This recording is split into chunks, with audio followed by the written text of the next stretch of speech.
You can tell. Hold on a second. Sit. Oh! Who's Rudy? Yeah, it's Rudy. You guys, you fucking see this. Hi, this is Rudy Sarver from Quiet Riot. Hello, Doug. This is Rudy Sarver from Quiet Riot. Your dear childhood friend, Mike, told me that you're celebrating your birthday May 19th. You'll be 50 years young. Oh no, dude. To you. Happy birthday to you. Happy birthday, dear Doug. Happy birthday to you. Mike also told me that back in the 80s, you both discovered Ozzy Speak of the Devil at age 10. And you both banged your head with Quiet Riot at the Condition Critical cassette you gave Mike as a gift when he moved away. Doug, obviously, you mean the world to Mike. So in honor of your birthday and your 45-year friendship with Mike, I want to share with you something very few people have seen. My Ozzy and Quiet Riot Gold and Platinum record collection and stories behind them. Okay, I'm going to start with fucking way. the Devil. More. Right here, this record, right? Okay, it's actually multi-platinum, but I only got a gold because I left Ozzy right a few days after I recorded this. And let me tell you why. Speaking of friendship, okay, to me it's all about the brotherhood in the band. The band is the family that you pick, not the family you're born into. You know, you pick your people you want to hang out with, you know, friends for life, you know, it's your bandmates. So everything always goes back to me with my family in Quiet Riot, which I joined in 1978. So I figure you're aware of a little bit of the history, but at the core of it was the fact that when I joined the band in 1978, Randy Rhoads was our guitar player. And then in 1979, he left to join Ozzy Osbourne. And 81, being my friend, he recommended me. That's the only reason why I got the gig, because it was Randy telling Ozzy, yeah, you want Rudy in the band. So I became the bass player. And then when Randy passed away, it was never the same. I lost my family member in the band. So, you know, a few months after Randy passed, I was in Los Angeles getting ready to go to New York to record Speak of the Devil with Tommy Aldridge and Brad Gillis and Ozzy, of course.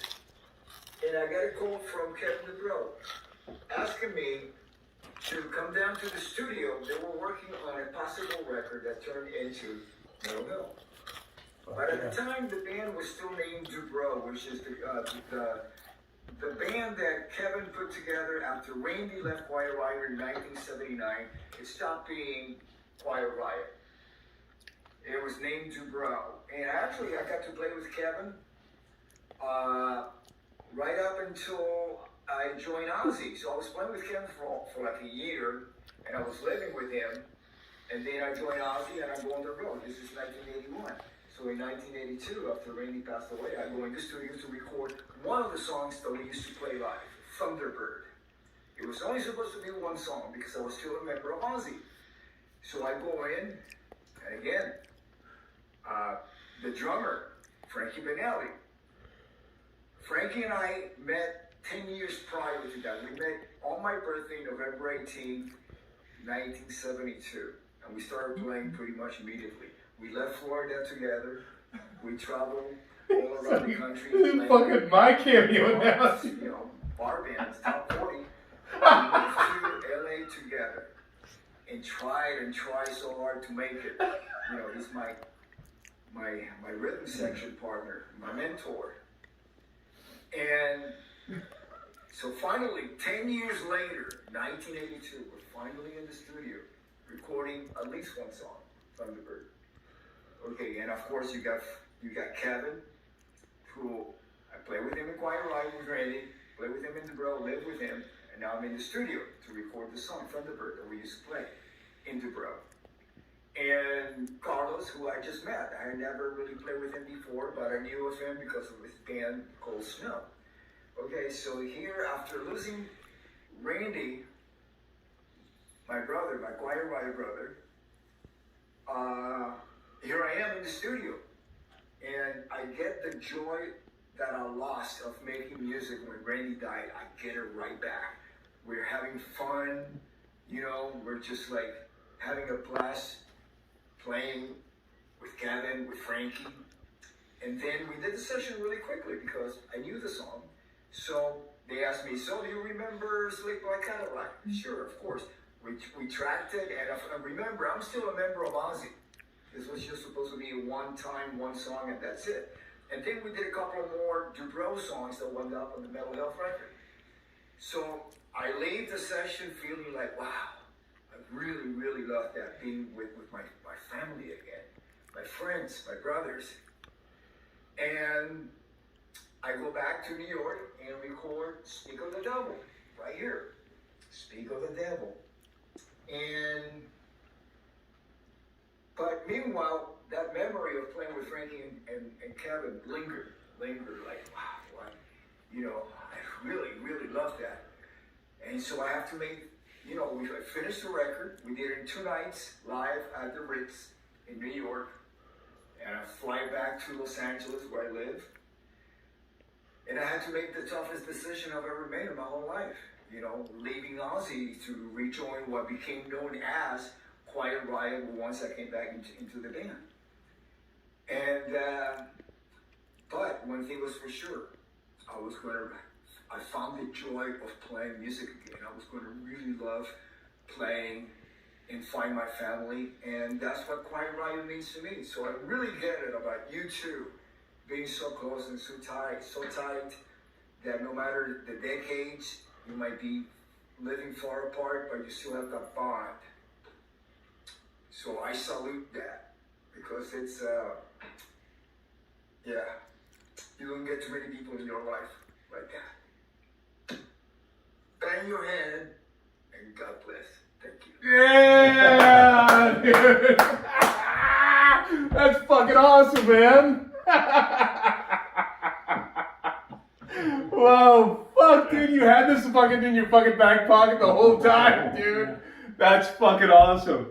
Holy shit. It was hard to hold. Oh my god, that's fucking great, dude. Oh my god. Right? I have watched that video 1,000 times and cried every fucking time. Oh. That guy was the singer for Quiet Riot, or who was he? Bass. Bass, okay. Dude, fucking when I hear that album every fucking time, I'm in your fucking room in fucking Pippin Creek Court, fucking just listening to it. I'm like going, hey Mike, so we're gonna fucking like, we're having a sleepover, what should we do? And you're like, dude, we're gonna fucking listen to fucking Speak of the Devil fucking 18 times, and then we're gonna fucking pass out. I'm like, alright, that's cool. That's fucking awesome, man. Holy shit. That was it. Yeah. That's pretty cool. That's fucking awesome. Thank you, Mike. He took that fucking seriously, man. did. He totally did. He really did. Like, I've watched all his shit, and he's never gone to that depth. Like, Holy shit. And I fly back to when Los he Angeles. when, like, look at him choked up right here. I found the joy of playing music again. I was going to really love playing and find my family, and that's what Quiet Riot means to me. So I really get it about you two. Yeah. When he brought it back, man. So tight that no matter the decades, you might be living far apart. That was but you still awesome. have the bond. So I salute that, because it's, yeah, you don't get too many people in your life like that. Bang your head, and God bless. Thank you. So I got Mike the Quiet Riot album, Condition Critical, for what? When I left California Yeah. in '84. Yeah, because that was the fucking music that was out there at the time. Hey man, Well, you gotta get the follow-up album to fucking Mental Health. Right. Obviously. Right. I think Baxi was the first one I knew on Mental Health. Oh yeah? Yeah.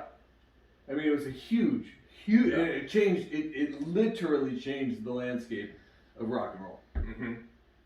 Totally. Yeah, it brought in hair metal. It brought in hair metal. But Yeah. that wasn't hair metal. Like, to me, that's different. I don't think that was hair metal, Yeah. but that brought in everything. Yeah. Well, I mean, He and made the it video, okay. the video, and the song were one, right? Right. No one- That was a thing. Yeah. No one listened to the fucking song and just went, "Yeah, good song." You go, "Well, have you seen the video?" No, no, dude. I don't fucking watch videos. What the fuck are you talking about? Yeah. Yeah. Yeah. That was the guy. That was the guy. That He was the played guy. on fucking Speak of the Devil. And Mental Health. Yeah. And it's Rudy. It's Rudy, but I just remember fucking listening to that fucking album just over and over again. Just like imagining what that was like. Fretless bass. Oh wow. Yeah, no, he didn't mess around. Yeah. It's a fucking great. I mean, I don't understand how they fucking condition fucking live albums to fucking like put in like extra stuff to make it sound good. Like, you know, like Europe 72 was supposed to be like, there's all these fucking like studio fucking overdubs and shit like that. I didn't know that. But I listened to this fucking album and I just go, fuck, dude, that's like the greatest fucking concert of all time. To me, Yeah. What? the Ritz, the Speak of the Devil. Oh. So what happened is in 82, 83, Ozzy got ousted from Black Sabbath. So he had his own solo band, and he wasn't struggling. He put out Blizzard of Oz, and he was doing okay with Randy Rhoads. But he heard that Black Sabbath was going to put out a greatest hits of live tracks of all like Ozzy era Sabbath songs. So he said, "Fuck you! I'm going to beat you to the punch," and he put out "Speak of the Devil." Which is an Ozzy Osbourne album, but it's all Sabbath. It's all Sabbath, but with Randy. It was going to be with Randy Rhoads and Sabbath. They were playing Sabbath song. Every Sabbath song was a Sabbath Yeah, song. every song is a Sabbath song. No Like, Ozzy songs. Their hits. Oh yeah, yeah, yeah, greatest Paranoid, hits. Children of the Grave, Symptom of the It's Universe. got the fucking greatest fucking opening. Ozzy, Ozzy, ow! Hey yeah!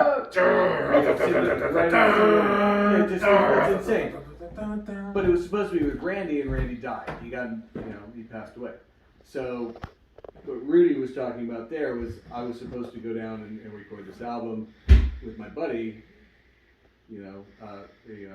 Randy, and Randy passed.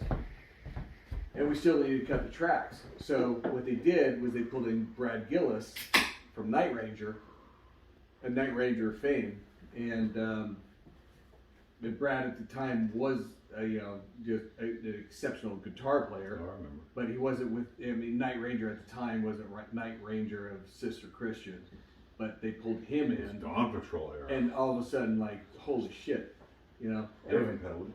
yeah, perfectly. Anyway, That's cool. yeah, Pulled it off. Great story, and.